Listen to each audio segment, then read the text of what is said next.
બે ભારતમાં બ્રિટિશ શાસન ઈસવીસન 1757 થી ઈસવીસન 1857। પ્લાસીના યુદ્ધ પછી મીર જાફરને હટાવીને અંગ્રેજોએ મીર કાસિમને નવાબ બનાવ્યો, પણ તેના કારણે શાસનમાં બંગાળમાં કરમુક્ત ખાનગી વેપાર કરવાની બાબતમાં અંગ્રેજોને તેની સામે વાંકું પડ્યું। આથી અંગ્રેજોએ તેની સામે યુદ્ધ કર્યું। બક્સરના આ યુદ્ધમાં અંગ્રેજોની જીત થઈ। ત્યારબાદ ક્લાઇવે અવધના નવાબ અને મુઘલ બાદશાહ સાથે સંધિ કરી। સંધિ મુજબ અવધના નવાબે કંપનીને 50 લાખ રૂપિયા આપવાનું સ્વીકાર્યું અને મુઘલ બાદશાહ શાહઆલમ બીજાને કંપની વાર્ષિક 20 લાખની ખંડણી આપે। તેના બદલામાં બંગાળ, બિહાર અને ઓડિશાની દીવાની સત્તા આપવાની હતી। 12 ઓગસ્ટ 1765માં ઈસ્ટ ઇન્ડિયા કંપનીને મુઘલ બાદશાહે બંગાળની દીવાની સત્તા આપી અને અંગ્રેજોની ભારતમાં રાજકીય સત્તા શરૂ થઈ। જાણવું ગમશે। અંગ્રેજોએ કંપનીની આવકમાં વધારો કરવા ઈસવીસન 1772માં બંગાળમાં એક નવી વ્યવસ્થા દાખલ કરી, જેમાં જમીન મહેસૂલ વસૂલ કરવા માટે ઇજારદારો સાથે કરાર કરવામાં આવતા। જે બોલીમાં વધુ રકમ આપે તેને મહેસૂલ ઉઘરાવવાનો ઇજારો આપવામાં આવતો। આ વ્યવસ્થામાં ઇજારદારો માટે દસ્તાવેજમાં ફાર્મર શબ્દનો ઉપયોગ કરવામાં આવતો। આથી આ વ્યવસ્થા ફાર્મિંગ વ્યવસ્થાને નામે ઓળખાતી। આ વ્યવસ્થામાં ઇજારદારોનું એકમાત્ર ધ્યેય વધુ આવક ઊભી કરવાનું હોવાથી ખેડૂતોનું શોષણ થતું હતું। જ્યારે આ પ્રથા અસહ્ય બની ત્યારે તેમાં સુધારો લાવવા માટે ભારતમાં ગવર્નર જનરલ તરીકે કોર્નવોલિસની નિમણૂક કરવામાં આવી। 1. કાયમી જમાબંધી। કોર્નવોલિસ ગવર્નર જનરલ હતો ત્યારે ઈસવીસન 1793માં ભારતમાં કાયમી જમાબંધી દાખલ કરવામાં આવી, જેમાં 1. જમીનદારને જમીનના અને જમીન મહેસૂલના હક આપવામાં આવ્યા। તેમણે સરકારના એજન્ટ તરીકે કામ કરવાનું હતું। 2. જમીનદારે જમીન મહેસૂલના 9 ભાગ સરકારને જમા કરાવવા અને 10મો ભાગ મહેનતાણા તરીકે રાખવાનો હતો। આ પદ્ધતિમાં ખેડૂતોનું શોષણ થતું હતું, કારણ કે તેને નિશ્ચિત કરેલું મહેસૂલ જમીનદારને આપવું પડતું। જમીનદાર તેના ઉપર જુલમ કરીને પણ મહેસૂલ વસૂલ કરતો। જમીનદારે દર વર્ષે નિશ્ચિત કરાર મુજબની રકમ સરકારમાં જમા કરાવવી પડતી। તેમ છતાં કાયમી જમાબંધી જમીનદારોની તરફદારી કરતી હતી। જો કે શરૂઆતમાં જમીનદારોએ થોડું સહન કરીને નક્કી કર્યા મુજબનું મહેસૂલ આપવું પડ્યું। જે મહેસૂલ ન ભરી શક્યા તેમની જમીન જપ્ત થઈ, પણ પાછળથી જમીનદારો જમીન ખરીદવા લાગ્યા। સરકારને ખેડૂતના વિકાસમાં રસ ન હતો। પરિણામે બંગાળમાં ખેડૂતોના ઘણા વિદ્રોહો થયા અને અન્નભંડાર તરીકે ઓળખાતું બંગાળ કંગાળ બન્યું।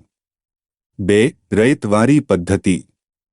19મી સદીની શરૂઆતમાં ઈસવીસનમાં મુંબઈ અને મદ્રાસ, ચેન્નઈ પ્રાંતોમાં રયતવારી પદ્ધતિ લાગુ કરવામાં આવી હતી। તેના પ્રણેતા થોમસ મુનરો હતા। તે સમયે તેઓ મદ્રાસ, ચેન્નઈના ગવર્નર હતા। આ પદ્ધતિમાં જમીન ખેડનારને જમીનનો માલિક બનાવવામાં આવ્યો હતો। સરકારની શરત મુજબ ખેડૂતે જમીન મહેસૂલ ચૂકવવાનું હતું। આ પ્રથાથી જમીનની માલિકી હકનો કોઈ ફાયદો થતો ન હતો। તેના કારણો આ મુજબ હતા: 1. જમીનનું વધારે પડતું મહેસૂલ। 2. સરકાર ઈચ્છે ત્યારે જમીન મહેસૂલમાં વધારો કરવાનો હક ધરાવતી હતી। 3. કોઈપણ સ્થિતિમાં અનાજ ન પાકે કે નાશ પામે તો પણ રયતે જમીન મહેસૂલ તો આપવું પડતું હતું। 3. મહાલવારી પદ્ધતિ। મહાલવારી પદ્ધતિનો અમલ ઉત્તર પશ્ચિમ પ્રાંત અને મધ્ય ભારતના કેટલાક પ્રદેશોમાં થયો હતો। હોલ્ટ મેકેન્ઝી નામના અંગ્રેજ અધિકારીએ ઈસવીસન 1822માં મહાલવારી પદ્ધતિ દાખલ કરેલ। બ્રિટિશ મહેસૂલી દફતર રેકર્ડમાં ગ્રામ અથવા ગ્રામના સમૂહ માટે મહાલ શબ્દ પ્રયોગ થતો હતો। મહાલનું એકમ ગ્રામ અથવા ગ્રામનો સમૂહ હતો। આ પ્રથા અનુસાર મહેસૂલનું એકમ ખેડૂતનું ખેતર નહીં પણ સમગ્ર ગ્રામ કે ગ્રામની જમીનના સમૂહનો સમાવેશ થતો હતો. આ પદ્ધતિમાં ગામનું સર્વેક્ષણ કરી ખેતર અથવા ખેતરોના ઉત્પાદનની આવક વગેરે ધ્યાનમાં લઈ જમીન મહેસૂલ નક્કી કરવામાં આવતું. આથી આ પદ્ધતિ મહાલવારી પદ્ધતિ તરીકે ઓળખાઈ. જમીન મહેસૂલ વસૂલ કરવાની જવાબદારી ગામના મુખીને સોંપવામાં આવતી. અંગ્રેજોએ પરંપરાથી ચાલી આવતી જમીન વ્યવસ્થામાં મૂળભૂત ફેરફારો કર્યા. પરિણામે ભારતીય ગામોની સ્થિરતા, સ્વાયત્તતા અને સાતત્ય છિન્નભિન્ન થયા. જાણવું ગમશે. ઈસવીસન 1765માં બંગાળમાં દીવાની સત્તા પ્રાપ્ત કર્યા પછી કંપનીએ તેના કર્મચારીઓ પાસે બંગાળની વાર્ષિક ઉપજની માહિતી એકઠી કરાવી. કારણ કે બ્રિટન માટે બંગાળનું મૂલ્ય યુરોપમાં નિકાસ માટે ખેતપેદાશો આપનારું ક્ષેત્ર હતું. આથી તેણે ખેતપેદાશો ઉપર પકડ જમાવી. ખેતીની સ્થિતિ.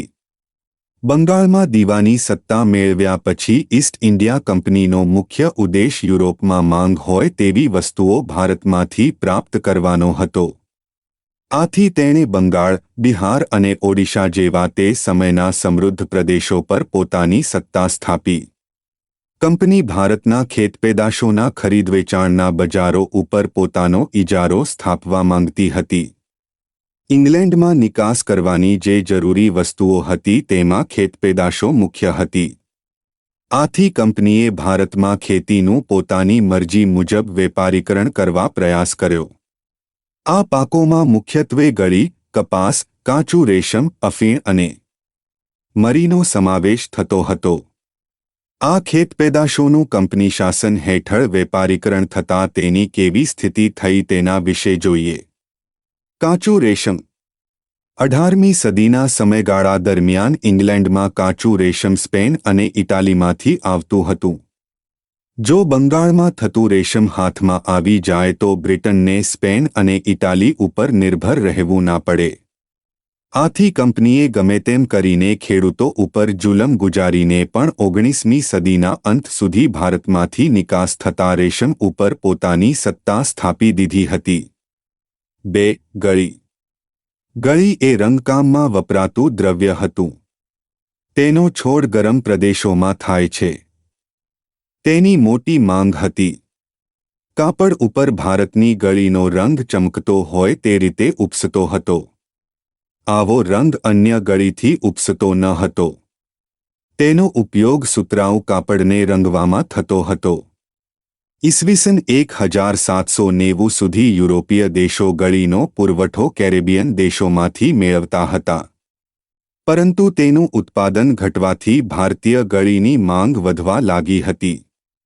આથી અંગ્રેજો ભારતમાં પોતાની હકૂમત હેઠળના પ્રદેશોમાં યુરોપિયનોને વસાવી ગળીનું ઉત્પાદન વધારવા લાગ્યા. ભારતમાં ગળીના ઉત્પાદનની 2 પ્રથા હતી, 1 નિજ અને 2 રયતી. નિજ પ્રથામાં ઉત્પાદકો પોતાના જ હળ, બળદ તથા ઓજારોનો ઉપયોગ કરી ખેતી કરતા. છોડ તૈયાર થાય ત્યારે કાપીને કાચો માલ કારખાનામાં પહોંચાડવામાં આવતો. જ્યારે રયતી પ્રથામાં ખેડૂત પોતાની જમીન પર ગળીનું વાવેતર કરતો અને તે તૈયાર થાય ત્યારે બાંધ્યા ભાવે કારખાનેદારને વેચતો. આ પદ્ધતિમાં કારખાનેદાર ખેડૂતને લોન ધીરતો હતો. મોટા ભાગનું ઉત્પાદન આ પ્રથાથી થતું હતું. કારણ કે ગળીના ઉત્પાદકોને એ વધુ લાભદાયક હતું. એક તો તેના ભાવ નીચા બાંધવામાં આવતા અને ખેડૂતને તેનું વાવેતર કરવા મજબૂર કરવામાં આવતો. જો ખેડૂત ઇનકાર કરે તો તેના ઉપર જુલમ કરવામાં આવતો અને તેના પાકનો નાશ કરવામાં આવતો. ખેડૂતો પર ઉત્પાદકોની ધાક જાળવી રાખવા કંપનીના મળતિયાઓ અનેક પ્રકારની ગેરરીતિઓ આચરતા. ખોટા હિસાબો રાખતા તેમજ ખેડૂત પાસે ફરજિયાત વાવેતર કરાવતા. કંપનીના શાસકો તેના અમલદારો, ગળીના ઉત્પાદકો એકબીજા સાથે મળેલા હતા એટલે ખેડૂતોની કોઈ જ ફરિયાદ સાંભળવામાં આવતી ન હતી. આ અસંતોષના કારણે ઈસવીસન 1859થી 60માં વ્યાપક પ્રમાણમાં ગળીના રમખાણો થયા. 3. કપાસ. જેમ ગળી એ પૂર્વ ભારતનો મહત્વનો વેપારી રોકડિયા પાક છે તેમ કપાસ એ પશ્ચિમ ભારતનો મહત્વનો વેપારી પાક છે. ઈસવીસન 1780ના દાયકામાં ઈસ્ટ ઇન્ડિયા કંપની તથા તેમના કૃપાપાત્ર કેટલાક વેપારીઓનો ચીન સહિત ભારતના રૂ ઉત્પાદન કરતા પ્રદેશો ઉપર અંકુશ હતો. કંપની ખેડૂતોને તે વખતે બજાર ભાવ કરતાં ઓછા ભાવે કપાસ વેચવા ફરજ પાડતી હતી. ખેડૂતોને કપાસના યોગ્ય ભાવ ન મળવાથી તેઓ પાયમાલ થવા લાગ્યા. આ સિવાય તે સમયે ભારતમાં શેરડી, ચા, અફીણ, મરી અને ગરમ મસાલા પણ મહત્વના વેપારી પાકો હતા. અંગ્રેજો આ પાકોને નીચા ભાવે ખરીદવા પોતાની રાજકીય સત્તાનો દુરુપયોગ કરતા હતા. ખેડૂતોને વાવેતર માટે અગાઉથી ધિરાણ આપવામાં આવતું. ખેડૂતો દેવાદાર બન્યા પછી તેમની પાસેથી નીચા ભાવે વેપારી પાકો ખરીદવામાં આવતા. આથી વેપારીઓને ભારે નફો મળતો અને ખેડૂતો વધુને વધુ ગરીબ બનતા હતા. આમ ભારતમાં વેપારી પાકોના ખરીદ વેચાણમાં કંપનીનો પ્રભાવ હતો. ભારતના કાચા માલને કારણે ઇંગ્લેન્ડના ઉદ્યોગો સમૃદ્ધ બનતા હતા. આથી કંપની ભારતમાં વેપારી પાકો ઉપર પોતાની સત્તા સ્થાપવા માંગતી હતી. જેના કારણે ખેડૂતો મોટી સંખ્યામાં જમીન વિહોણા ખેતમજૂરો બની ગયા.